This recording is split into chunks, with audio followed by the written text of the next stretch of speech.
مومنو، تم بہترین امت ہو جسے لوگوں کی ہدایت کے لیے میدان میں لایا گیا ہے کہ تم نیک کام کرنے کو کہتے ہو اور برے کاموں سے منع کرتے ہو اور اللہ پر ایمان رکھتے ہو۔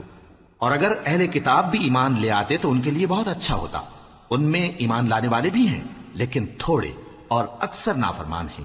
یہ تمہیں خفیف سی تکلیف کے سوا کچھ نقصان نہیں پہنچا سکیں گے، اور اگر تم سے لڑیں گے تو پیٹ پھیر کر بھاگ جائیں گے، پھر ان کو مدد بھی کہیں سے نہیں ملے گی۔ یہ جہاں نظر آئیں گے تم دیکھو گے کہ ذلت ان سے چمٹ رہی ہے، بجز اس کے کہ یہ اللہ کی پناہ میں یا مسلمان لوگوں کی پناہ میں آ جائیں۔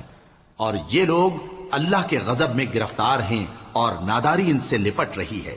یہ اس لیے کہ اللہ کی آیتوں سے انکار کرتے تھے اور اس کے پیغمبروں کو ناحق قتل کر دیتے تھے۔ یہ اس لیے کہ یہ نافرمانی کیے جاتے اور حد سے بڑھے جاتے تھے۔ یہ بھی سب ایک جیسے نہیں ہیں۔ ان اہل کتاب میں کچھ اچھے لوگ بھی ہیں جو رات کے اوقات میں اللہ کی آیتیں پڑھتے